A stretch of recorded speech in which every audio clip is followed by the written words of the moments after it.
Halo, apa kabar pemirsa? Selamat bergabung di iTalk, sebuah perbincangan mendalam bersama seorang tokoh yang tengah berada di pusaran pemberitaan. Saya Hardi Hermawan. Inilah iTalk.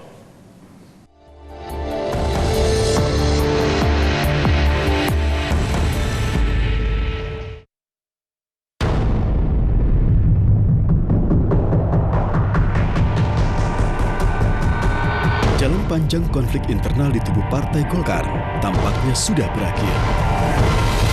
Mediasi yang dilakukan oleh tokoh-tokoh senior Partai Beringin itu menuai titik terang. Rapimnas Partai Golkar hasil Munas Bali memutuskan untuk melaksanakan musyawarah nasional luar biasa atau Munaslup sebagai solusi penyelesaian konflik. Sesuai dengan keputusan Menkumham dan sesuai dengan keputusan Rapimnas DPP yang berdasarkan Munas Riau. Selain itu segera ada rapat DPP di mana komposisinya ialah Ketua Umum Pak ARB, wakilnya Agung.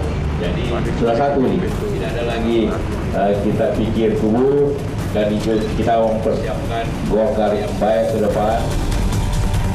Legalitas penyelenggaraan Munaslup ini pun mendapat dukungan dari pemerintah. Menteri Hukum dan HAM Yasona Lauli memperpanjang surat keputusan kepengurusan Partai Golkar hasil Munas Riau tahun 2009.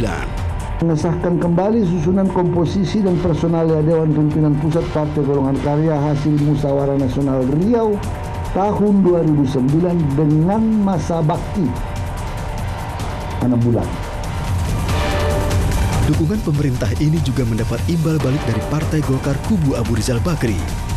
Namun dukungan ini justru terlihat sebagai takluknya Partai Golkar dalam sebuah realitas dan konstelasi politik. Benarkah demikian? Ya pemirsa, sejumlah peristiwa terjadi secara bertubi-tubi di negeri ini.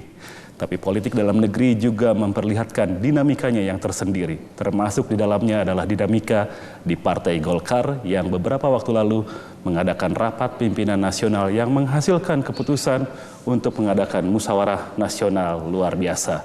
Putusan mengadakan musyawarah nasional luar biasa seolah-olah menjadi babak baru dalam hubungan Golkar dengan pemerintah yang cenderung panas dingin selama 1,5 tahun terakhir ini. Kita akan membahas hal tersebut bersama Ketua Umum Partai Golkar, Bapak Abu Rizal Bakri. Apa kabar, Pak Abu Rizal? Baik. Terima kasih, selamat bergabung di iTalk. Baik, Hardi, terima kasih.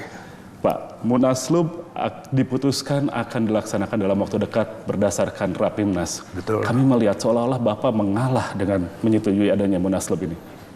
Untuk kebaikan di dalam kehidupan ini, orang mesti mau mengalah. Untuk kebaikan. Kalau tidak mengalah, maka terus kemudian pertentangan ini tidak ada akhirnya. Kita tahu bahwa kalau kita melihat pada hukum, maka yang sebetulnya menang adalah Bali dan sudah ditetapkan adalah serta-merta. Poinnya memang di sana dan 20 DPD juga tidak menyetujui adanya Munaslup. Terakhir seluruh DPD 34 Pada DPD meminta supaya tidak mengatakan Munaslup. Saya mengatakan sesuai dengan pidato saya pada saat pembukaan, saya katakan kita harus memperjuangkan hukum sebagai satu pusat untuk lebih kuasa daripada kekuasaan politik. Hukum adalah tempat yang paling tinggi gitu. Namun kita lihat sekarang kenyataannya kan memang masih harus diperjuangkan. Kekuasaan politik masih lebih kuat daripada hukum pada saat sekarang ini. Jadi mau tidak mau kita melihat bahwa kita harus bisa mengikuti itu kalau kita mau, Partai Golkar mau nanti tenang dan dapat ikut pemilu. Ada semacam kekecewaan yang saya tangkap di kalangan Partai Golkar yang menyatakan kok Pak Ketum seolah-olah menyerah dengan apa yang terjadi di luaran Golkar ini. Saya kira masalahnya adalah bagaimana kita mundur setapak untuk maju 2 langkah. Saya kira yang paling baik. Kalau saya kira mundur setapak untuk maju 2 langkah. Iya, kita mundur setapak untuk maju 2 langkah. Anda sudah mundur dengan mengatakan setuju Munaslup. Kita mengatakan Munaslup. Tapi 2 langkah yang seperti apa yang hendak 2 dicapai? langkahnya adalah persatuan Partai Golkar dan kemenangan Partai Golkar pada pilkada yang akan datang. Itu 2 langkah panjang yang bisa diambil andai kata Partai Golkar itu bersatu. Dengan cara seperti ini kita melihat bahwa pemerintah juga tenang, pemerintah happy, dan sudah dikeluarkan satu surat dari Menkumham. Seberapa penting sih Pak membuat pemerintah tenang, senang, happy ini? Sebuah partai politik menurut undang-undang yang berlaku sekarang itu ditentukan pendaftarannya oleh Menkumham. Nah itulah yang menandakan begitu didaftarkan dan surat itu keluar, maka dia partai politik itu dianggap adalah yang sah. Jadi kalau ada orang lain membuat satu pecahan baru dengan menamakan diri yang sama, maka dia tidak bisa lagi melakukan hal itu. Jadi keputusan Menkumham itu adalah finalnya. Tentu yang kita harapkan sebetulnya Menkumham itu mensahkan Bali, karena menurut pengadilan negeri dan pengadilan tinggi keputusan serta-merta itu sudah berlaku. Jadi artinya harusnya Bali. Tetapi kalau misalnya ditentukannya adalah Riau, saya kira tidak menjadi masalah juga, kan ketua umum dan sekjennya sama. Riau 2009. Lalu setelah itu Bapak kemudian menyatakan mendukung pemerintahan Presiden Joko Widodo, Wakil Presiden Yusuf Kala. Apa pula yang hendak ditiru kalau dari mendukung, saya kira bacanya banyak yang salah ya. Kalau mendukung itu, dari dulu kita mendukung penetapan dari Pak Kapolri awal, ya, Kapolri baru yang lain lagi, ya. Terus ketetapan dari APBNP 2015, penetapan APBN 2016, semua kan kita mendukung. Partai Golkar tidak pernah tidak mendukung apa yang baik untuk pemerintah. Tapi sekarang dengan mengadakan duduk bersama dengan pemerintah, dia mendukung dan duduk bersama dengan pemerintah untuk memecahkan masalah bangsa. Artinya adalah apa duduk bersama? Artinya bahwa kita mengharapkan dengan cara itu mendapatkan satu reasons, satu sebab lebih awal dari dikeluarkannya satu keputusan kebijakan-kebijakan pemerintah atau keputusan-keputusan pemerintah. Sehingga kalau sebelumnya mendukung itu setelahnya itu dilakukan, kita harapkan dukungan itu bisa dilakukan sebelum keputusan itu Artinya dilakukan. Partai Golkar akan terlibat dalam proses pengambilan kebijakan di tingkat pemerintah. Itu yang kita harapkan. Bukan berarti kita harus duduk di kabinet, itu berbeda. Misalnya diajak bicara, mau ada satu rencana undang-undang, katakanlah tentang rencana undang-undang tentang apa namanya itu minerba, ya, ataupun undang-undang tentang hanya perbankan, undang-undang tentang Bank Indonesia.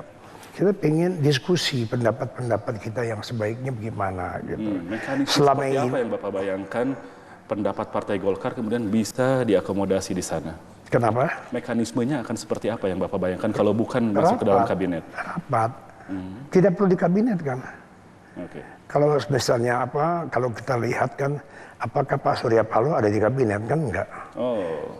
Tetapi kan jadi, dan Bu Megawati kan juga tidak di kabinet. Baik. Tetapi mendapatkan satu bahan-bahan sebelum kebijakan itu diambil. Jadi enak gitu. Bukan berarti kita tidak melakukan kritik. Kita tetap melakukan kritik. Tapi sebanyak mungkin kritik itu dilakukan sebelum kebijakan itu dilakukan. Kenapa mesti begini? Kenapa kita harus ambil begini? Karena kita mengetahui keadaan negara dan bangsa ini dalam keadaan yang sangat sulit. Kita tahu ekonomi kita ya banyak dipengaruhi oleh ekonomi dunia. Itu dalam keadaan yang berat sekali. Kemiskinan itu bertambah. Itu bukan data saya, data dari BPS. Kemiskinan bertambah. Kita tahu pengangguran juga bertambah. Kita tahu ekonomi growth juga menurun. Kita tahu bahwa kesenjangan menaik. Itu problem-problem hanya bisa dapat diatasi oleh pemerintah kalau pemerintah mendapatkan satu dukungan dari partai-partai politik. Jadi ada satu kestabilan dari politik itu sendiri. Kalau tidak, maka pemerintah sibuk memikirkan beberapa perang. Pertama, di medan ekonomi. Kedua, di medan politik. Nah, bagaimana kita, Partai Golkar sesuai dengan, sesuai dengan satu doktrin doktrin yang dibuat Partai Golkar adalah satu doktrin untuk karya kekaryaan. Ya.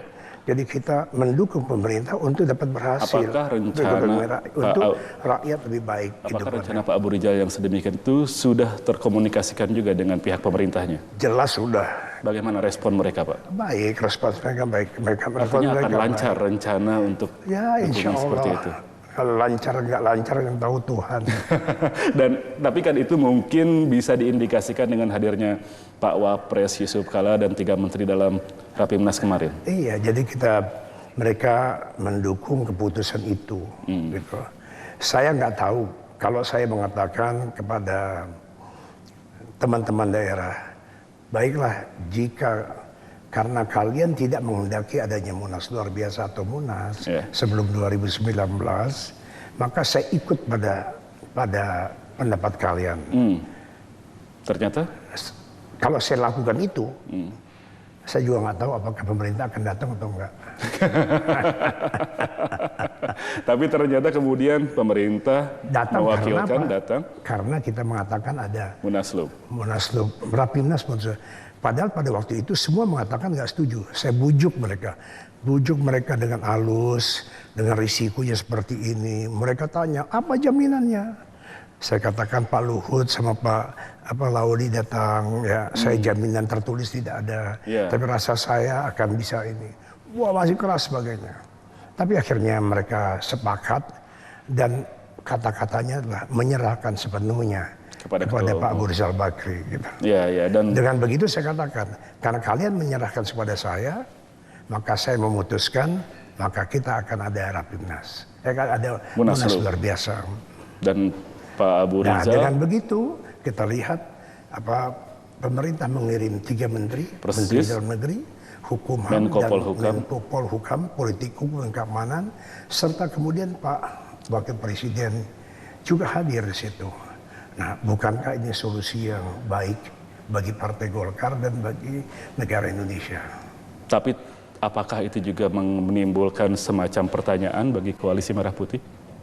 Tapi mungkin kita akan lanjutkan, Pak. Sebelumnya sudah bicara. Sudah bicara. Kita akan bahas lagi persoalan yang terjadi, mungkin bagaimana komunikasi antara Partai Golkar dengan Koalisi Merah Putih terkait dengan sikap terakhir Partai Golkar ini. Pemirsa, tetaplah bersama kami di iTalk.